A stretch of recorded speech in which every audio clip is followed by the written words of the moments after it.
Hey guys, James here, and today we're going to be talking about Blood of Elves by Andrzej Sapkowski once again.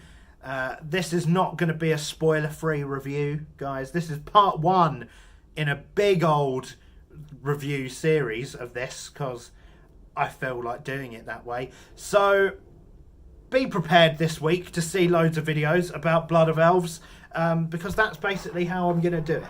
Today, we're talking about the plot in its most basic sense, and then we're going to be talking about themes and characters and all that boring stuff in other videos. So if you just want to hear me basically discuss the plot of this particular book, this is the video for you. So enjoy that. So we'll start at the beginning, I suppose. So the book opens on a dream sequence. Basically, Ciri's getting chased and wakes up from a, like, it really does start with a, and then she woke up and it was just a dream kind of thing. But that's probably for the best. So we get introduced to Ciri here, who is the child surprise of Geralt from the previous book in The Last Wish, if you remember. There was a whole story about how Geralt invoked the law of surprise and therefore became kind of entitled by destiny to the daughter of the current princess of Sintra.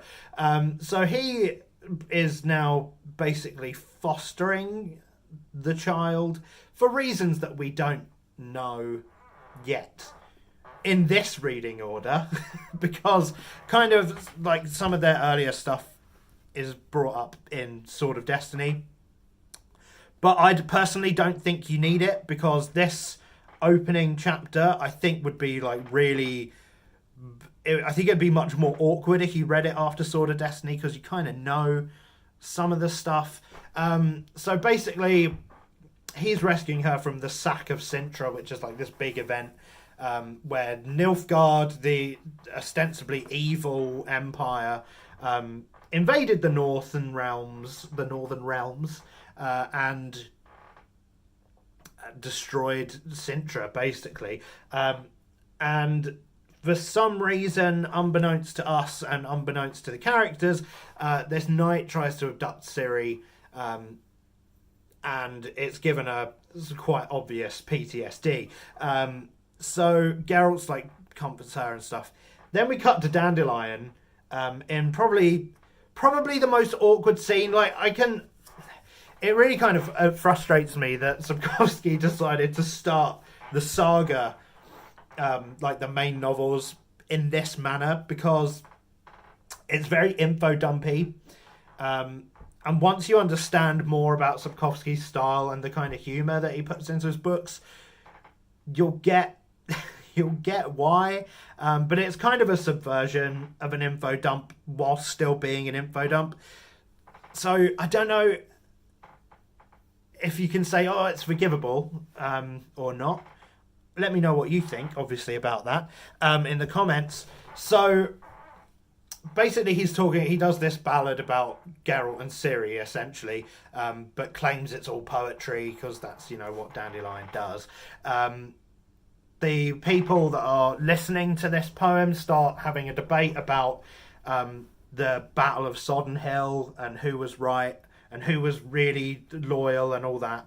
So this scene's really setting up a lot of the thematic stuff with the racial tensions and that kind of stuff. But plot-wise, it's very irrelevant. Like, it's kind of irrelevant for the plot, but very important for the characters and the themes. So I understand its place, but it is a lot of sort of world-building info dump stuff in terms of the content of what they're saying, because we learn about the War of Nilfgaard and the Battle of Sodden Hill and stuff, which is sort of all dumped there as backstory in this first sort of scene. Then we cut to Yennefer and Dandelion having a conversation. What you'll find with this book and all the other books in the series is that the plot is very loose in terms... I guess that's probably not the best way to put it, but the plot is very light. Like, in terms of actual plot events, this book could be summed up as this. a guy's trying to find Ciri. Geralt trains Ciri and Kaer Morhen. Geralt, Triss, and Ciri travel down the main road to Elendor. Geralt stages a trap to capture Rience, who's trying to find Ciri, and then Ciri gets taught in the temple school. That's like the big plot elements that are going on, like the major plot points, the main story.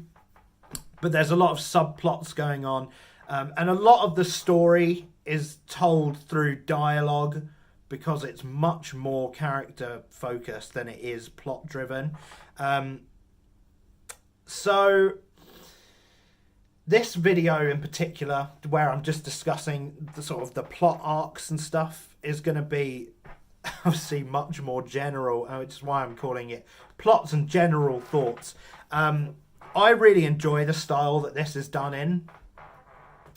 The conversations between the characters establishing plot, because I think the actual plot of like chosen one narratives and all that kind of stuff and mysterious destinies is not what this series does at its best, and I think it's something that a lot of readers get hung up on when they're reading books. It's like, oh, well, what happens in the plot? You know, you see it a lot with Game of Thrones as well. Like people are like, oh, who's going to sit on the Iron Throne? And like, really, that's the least important thing about Game of Thrones, and it's kind of the least important thing here in The Witcher. Like, what's really going on? Like, what are the nature of Ciri's powers? That kind of stuff is not that relevant. It's more an examination of different moral philosophies, but that's for a later video. So for now, what are some of the best moments in this? I guess plot wise, the seeding of different subplots that will develop into something much greater later on. Like, we get a lot of the sort of beginning rumblings of things, and that's sort of one of the things that I feel that you could probably level as a criticism at this book in particular, is that it is very much all set up and almost no payoff. You know, we get a lot of setting up of the Scoia'tael and the rising tensions between the non-humans and the humans. We get a lot of the setup with the war between the Northern Realms and Nilfgaard, but it doesn't really come to anything in this book. Like, the king's set up like a false flag operation, which is a very interesting sort of tack to take in terms of sort of building the seeds of your war story, because a lot of the time in fantasy novels you'll find that a war kind of breaks out over one like little incident. Like, it's normally something to do with an evil lord or an evil dictator, but here it's more realistic in terms of the way that a war is built up and set off. But that's again, we're going to talk about that later. I mean, really, the plot is very thin on the ground in this book, but the book is quite short, and I'm grateful for that. Like, Sapkowski tells the parts of the story he means to tell in this book, but a lot of the payoff comes in the next one, in Time of Contempt.